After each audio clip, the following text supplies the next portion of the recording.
champions of Europe. Their Euros dream ends in a penalty shootout. They've done more than any other team in the last 50 or so years. So in terms of the players, they should be incredibly proud of what they've done. Meanwhile, the Prime Minister has condemned racist abuse targeted at the players who missed penalties. Good morning, good afternoon and good evening to you guys. It's Monday the 12th of July today. It's a sad day for millions of us in the United Kingdom, well in England and in the United Kingdom. I'm sure there's a lot of Welsh people supporting the England team as well as Scottish people and Irish as well. But it's a sad day on two counts, guys. It's a sad day because I went against my own instincts, and at the beginning of this tournament, I put this post up. Have a look at this.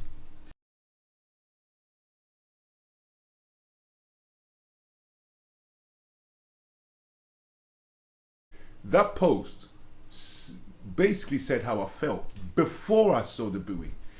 Because as soon as football was back after George Floyd happened during the pandemic. As soon as football was back, it had that madness of the George Floyd incident, the anger of minorities across the world, and the knee was being taken. And as soon as fans were allowed back in the matches, racism went up.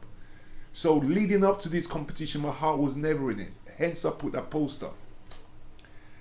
And then the England team started to do well. The black players were doing exceptionally well. The black players were carrying. Raheem got us through the qualification stages, the group stages. He got us out of it. Saka, these guys got us out of it. You know. But deep in my heart, I knew it was only a matter of time that the ugly head of racism that this nation harbors, yeah? When I mean this nation harbors it, this nation allows it to thrive, okay? By not doing anything. And then what made it worse for me is I tried to treat my son to a fan zone ticket. I started on Friday, it was too late. I couldn't get any tickets. I reached out to a few people. I couldn't get anywhere. Even the local pubs were sold out. So we decided I'd buy 2 of these for myself and my son, and we'd watch it in my house. And if we won, we were going to drive all the way from Hertfordshire to Wembley and be a part of it at that time of night. It was a treat he was looking forward to. Let me tell you guys something. You see this flag, as far as I'm concerned, is as racist to many black people, okay, as the Confederation flag in America. You know, the flag that the KKK carried, the alternative American flag. This flag is as racist to me and many black people. But you know what? England was in the final. I went against all of my instincts and I purchased 2 of these. Gave 1 to my son and I had 1. And we were getting ready to take this out on the road if England had won.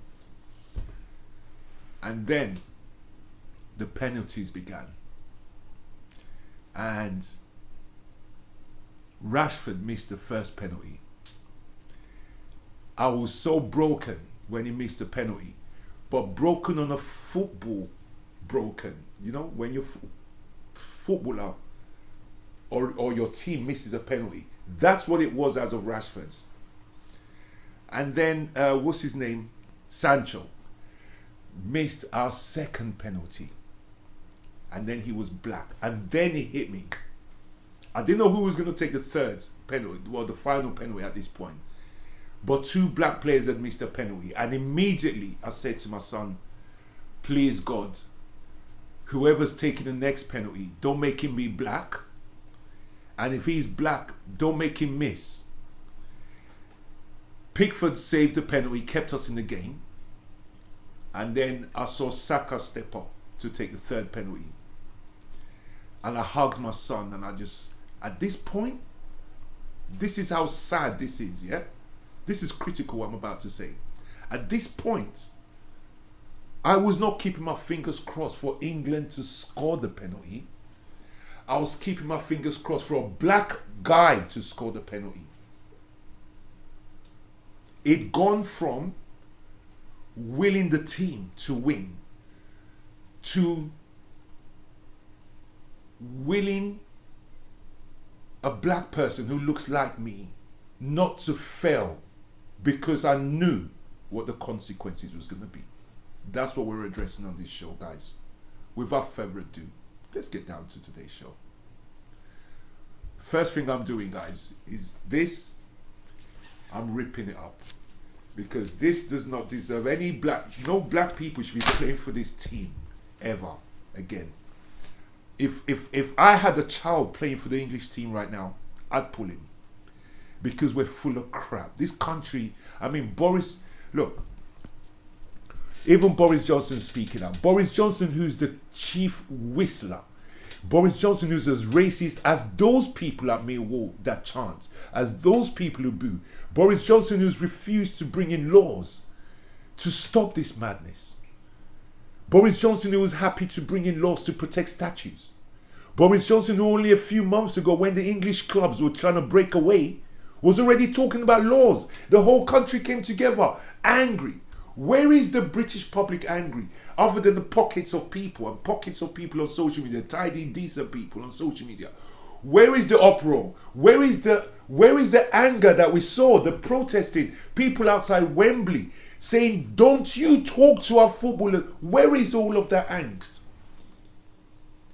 That's why I wasn't sure about supporting this team.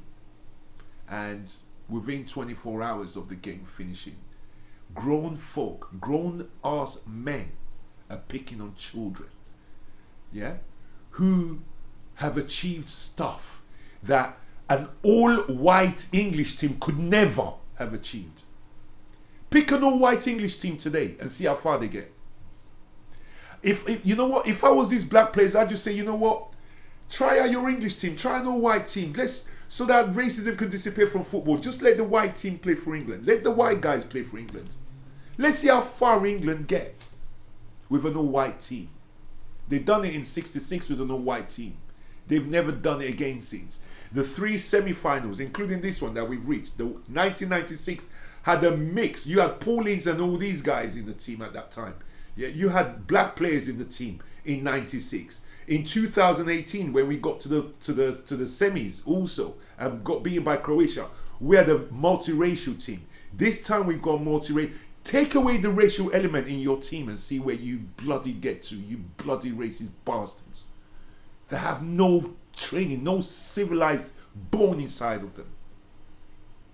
Guys, I'm so angry right now that I'm glad we lost. A team like that in the semi-finals, you're happy to cheer for Saka. Oh yeah, Saka is a great lad. Oh yeah, he scored. Oh yeah, see the bully point. And then he misses a penalty. And you're not talking about his skills now. You're talking about his being. You're talking about his makeup, his origin. That has nothing to do with football. That's the sick nation we live in. And when I say the nation harbors it, that post, someone said to me, oh, relax, it's football. No, it's two people. One person said to me, yeah, but you're not supporting those the fans, the racist fans, you're supporting our players. I said, yeah, but when you support the players, you support the nation that harbors these people. Then someone else said the day before, I put the post up a while ago, but someone commented the day before the final. I noticed the comment, I just didn't respond. But that comment said something along the lines of, oh, relax, it's just a game of football. I didn't respond until this morning. And my response was, it's only a game of football to the rest of us. To many, many hundreds, millions of racist people in this country, it's not just a game of football. It's tribal. It's tribal. It's almost like, yeah, we got a black player, just like we used to have black slaves in it. But as soon as they're no good to us, let's just kick them away. You know, this good slave who's doing great, but, you know, this slave is not so good, kick him out. That's the mentality of these people. And it won't change until there are real laws. He really won't. I'm going to leave you with one clip. Because you've all seen this on social media, I just thought I'd say something about this. I'm going to leave you with one clip, a touching clip from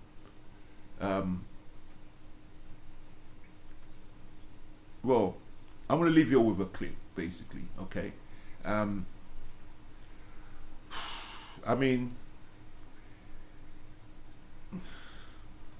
black players didn't start playing for England until 1968. Sorry, until 1978, when Viv Anderson was the first. The player played in 1962, but just on the under 18s or under something, junior team somewhere. But Viv Anderson was the first full England international, and he suffered. And England has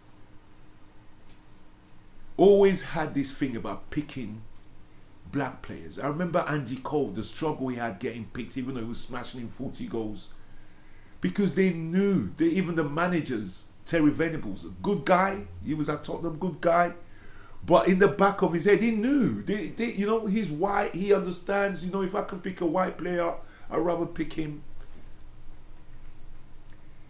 I think Gareth Southgate and Terry Venables, well, Gareth Southgate for sure,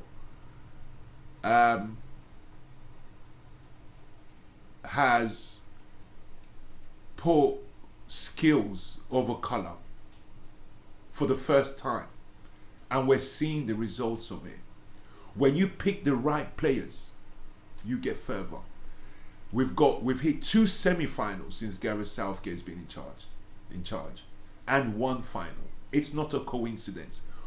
Gareth Southgate, to me, the biggest quality he shows is he doesn't let the press and all of that stuff in the air that all the other managers pander to and pick according to those that noise in the air. Gareth Southgate does not allow that to happen, and it shows, and long may it continue.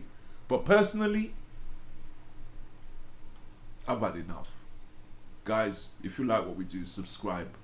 Take a look at this video. In the Euros 2016, Harry Kane was up front.